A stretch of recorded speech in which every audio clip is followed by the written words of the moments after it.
పన్నాగం చేస్తాడని మాత్రం నిజంగా ఊహించలేకపోయినాం. ఎందుకంటే దేశంలో ఒక ఆదర్శవంతమైన ప్రోగ్రాం కళ్యాణ్ లక్ష్మి షాదీ ముబారక్ కేసీఆర్ గారి మానస పుత్రిక అది. ఇవాళ ప్రవీణ్ కుమార్ సార్ చెప్పినట్టు నోడల్ ఏజెన్సీ నోడల్ మినిస్టర్ మరి పొన్నం ప్రభాకర్ గారైతే ఎస్సీ ఎస్టీ మైనార్టీ అలాగే మహిళా శిశు సంక్షేమ సెక్రటరీ గారికి కూడా వాళ్ళు ఇచ్చారు. ఈ స్కీమ్ పుట్టడానికి ప్రధానమైన కారణం ఇదే. ఈరోజు ములుగు జిల్లాలో ఉన్న భాగ్యతండలో కేసీఆర్ గారి మనసులో పుట్టిన ఆలోచన ఇది. కేసీఆర్ గారు ఉద్యమ సమయంలో ప్రతి పల్లెకు పర్యటిస్తున్న క్రమంలో భాగ్యతండ కాలిపోయింది. మరి ఇప్పుడు సీతక్క గారు మహిళా శిశు సంక్షేమ శాఖ మంత్రిగా గిరిజన బిడ్డగా ఉన్నారు. తను చూడాలి. వారు అన్నట్టు ప్రభుత్వం తరఫున ఎవరైనా ప్రైవేట్ వ్యక్తులు కానీ సంస్థలు కానీ ఏదైనా కోర్టుకి ఇదైనప్పుడు ఇటువంటి లిటిగేషన్స్ ఉన్న కేసు వేసినప్పుడు అదే రోజు సంబంధిత శాఖ కమిషనర్కు కార్యదర్శికి మంత్రులకు కూడా సమాచారం ఇస్తారు. నెల రోజులు అనేక సార్లు సమయం ఇచ్చినా దీని మీద సమీక్షించడానికి దీనికి కౌంటర్ ఫైల్ చేయడానికి వీళ్ళకు సోయి లేదు అని అంటే వీళ్ళ పరిపాలన మరి ఏ విధంగా ఉందో, మరి పేదింటి ఆడపిల్లల పట్ల వీళ్ళకి ఎంత ప్రేమ ఉందో ఇది ఒక ఉదాహరణ అని మనం చెప్పొచ్చు. ఆ భాగ్యతండ కాలిపోయే క్రమంలో ఒక కుటుంబం మరి కల్పన అనే అమ్మాయి పెళ్లి కోసం దాచుకున్న డబ్బులతో పాటు వస్తువులు కాలిపోయినాయని భార్యాభర్తలు బోరున విలపిస్తుంటే కేసీఆర్ గారు ఆ కల్పన అనే అమ్మాయికి మేము అనేక ఏళ్ళు కూడగట్టుకుంది అంతో ఇంతో ఇందులో కాలిపోయింది, రేపు నా బిడ్డ సంబంధం మరి ఉంటుందో ఉండదో మరి ఏం చూసి బతకాలి అని చెప్పి ఆయన ఏడిస్తే కేసీఆర్ గారు ఆ కల్పన అనే అమ్మాయికి 50,000 కట్నం ఇచ్చి దగ్గరుండి పెళ్లి చేశారు. ఆ రోజు ఆయన మనసులో నాటుకున్న బీజం కళ్యాణ్ లక్ష్మి ప్రజలు ఆశీర్వదించి తెలంగాణ వస్తే తెలంగాణలో ఉండే ప్రతి ఆడపిల్లలకు కళ్యాణ్ లక్ష్మి ఇవ్వాలి అని ఆయన సంకల్పించి తీసుకున్న నిర్ణయం. దురదృష్టం మొన్ననే పెద్ది సుదర్శన్ రెడ్డి గారు అకాల మరణం చెందారు. ఆ కల్పనకు అమ్మాయి పుడితే కేసీఆర్ గారు ఆ రోజు నా కుటుంబాన్ని ఆదుకొని నా పెళ్ళి చేస్తే నాకు ఆడపిల్ల పుడితే ఆ అమ్మాయి కల్పనకు ఆడపిల్ల పెడితే ఆమె చంద్రకళ అని పేరు పెట్టుకుంది, ఆడపిల్ల కాబట్టి. తర్వాత అబ్బాయి పుడితే ఆయన పేరు చంద్రశేఖర్ అని పెట్టుకున్నారు వాళ్ళు. ఆ చంద్రకళ పెళ్ళి నేను మహిళా శిశు సంక్షేమ శాఖ మంత్రిగా, పెద్ది సుదర్శన్ రెడ్డి గారు ఎమ్మెల్యేగా ఆయనే కాళ్ళు కడిగి కన్యాదానం చేసి ఆ పెళ్లి చేశాం. అంటే 13 లక్షల కుటుంబాలను 13 లక్షల పైచిలుకు కుటుంబాలను ఈ కళ్యాణ్ లక్ష్మి ఆదుకుంది. అంటే 13 ఏళ్ళుగా కొనసాగుతున్న ఈ కళ్యాణ్ లక్ష్మి సంవత్సరానికి 1 లక్ష కుటుంబాలను ఆదుకుంది అని మనం చెప్పొచ్చు. మొదట్లో ఆర్థిక పరిస్థితులకు అనుగుణంగా 51,000తో మొదలై ఏ ఎన్నికల్లో అప్పుడు లేవు, ఏ ఎన్నికల మేనిఫెస్టోలో కూడా కళ్యాణ్ లక్ష్మి ఇస్తామని కేసీఆర్ గారు చెప్పలేదు.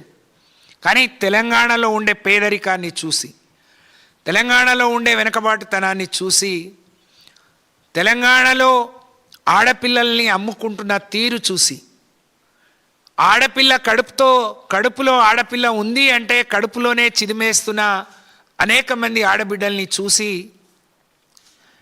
ఒక గొప్ప మనసుతో ఈ దేశంలో మహిళలు ప్రధానులుగా ముఖ్యమంత్రులుగా పాలించినా ఎవ్వరూ ఆలోచించని విధంగా ఒక తండ్రి మనసుతో ఒక మేనమామగా ఇచ్చిన వరం కళ్యాణ్ లక్ష్మి.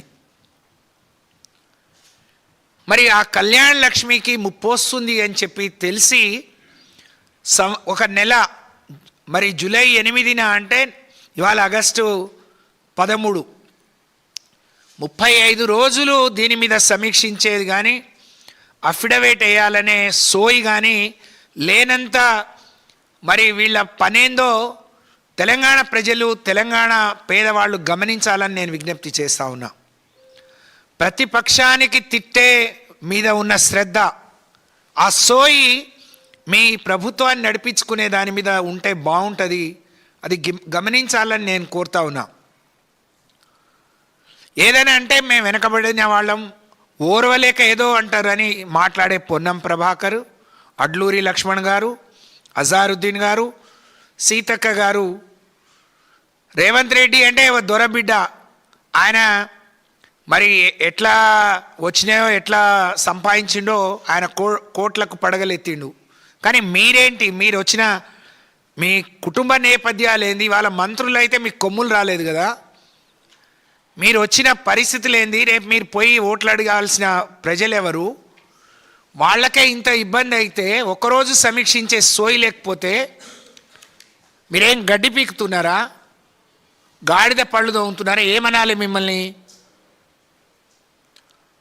అంటే దీన్ని ఎట్లా ఎగ్గొట్టాలని ఎదురు చూసే రేవంత్ రెడ్డికి ఇదొక సాకులాగా అనిపించినట్టు భావిస్తూ ఉన్నాం. ప్రవీణ్ కుమార్ గారు చెప్పినట్టు 12-13 ఏళ్లలో ఎవ్వరూ దీన్ని ప్రశ్నించని వాళ్ళు ఇవాళ కోర్టుకు పోయిండ్రు అని అంటే ఈ పని కూడా రేవంత్ రెడ్డి గారిది, కాంగ్రెస్దే అయి ఉంటుందని చెప్పి మాకు అనుమానాలు ఉన్నాయి. ఎవరు ఈ పథకం ఒక క్యాబినెట్ తీసుకుంటే క్యాబినెట్కి మించింది ఏది లేదు. నిజంగా చట్టబద్ధత కావాలి అని అంటే మాకు ఇంత సమయం ఇవ్వండి, ఇంత గడువు ఇవ్వండి, మేము ఈ లోపు దాన్ని ఏ విధంగా ఇచ్చేస్తామో చెప్పాలనే సోయి లేని మూర్ఖులు ఈ రాష్ట్రాన్ని పాలించడం నిజంగా తెలంగాణ ప్రజలు చేసుకున్న దురదృష్టంగా నేను ఈ సందర్భంగా తెలియజేస్తూ ఉన్నాను.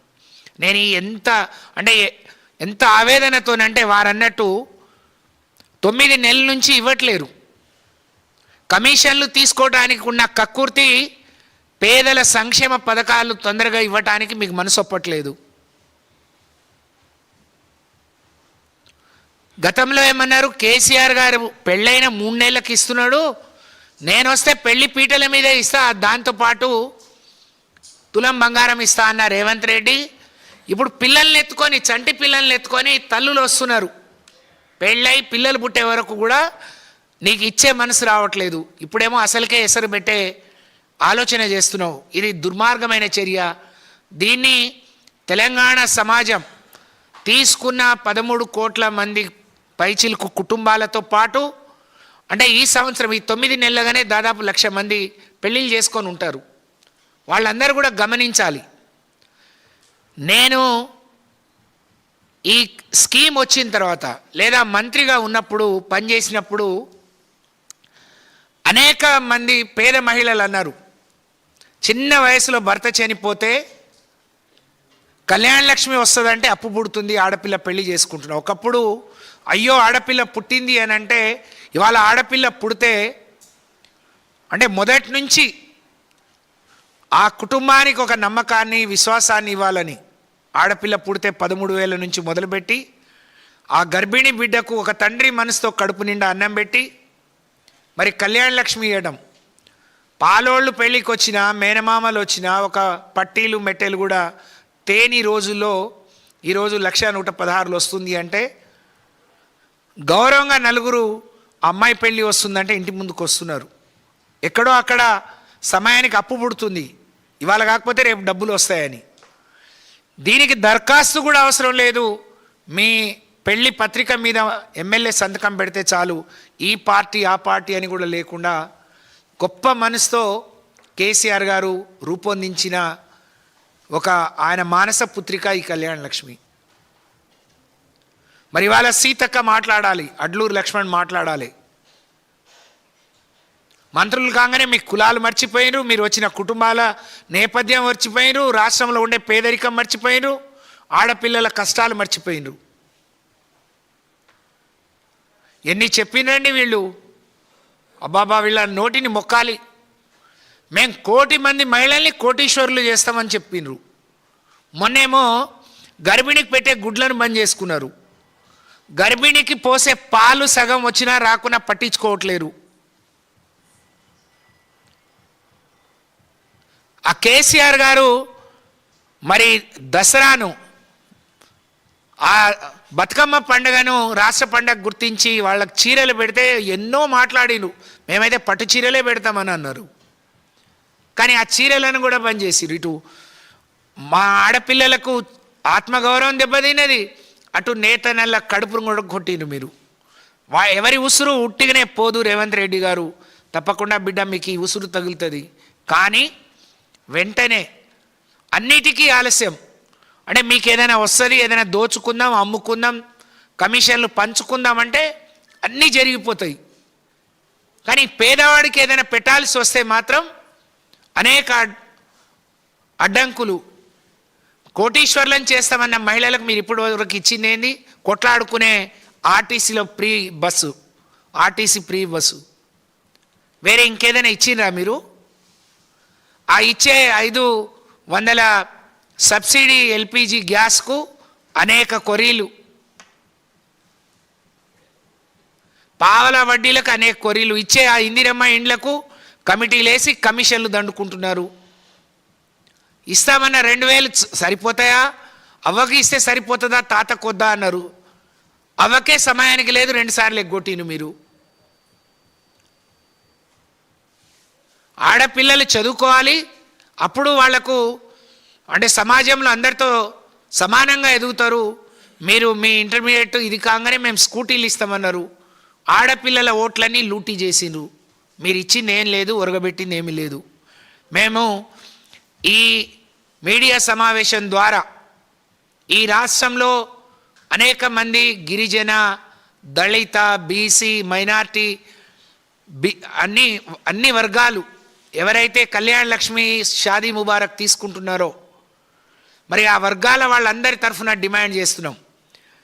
ఇవాళ రేపో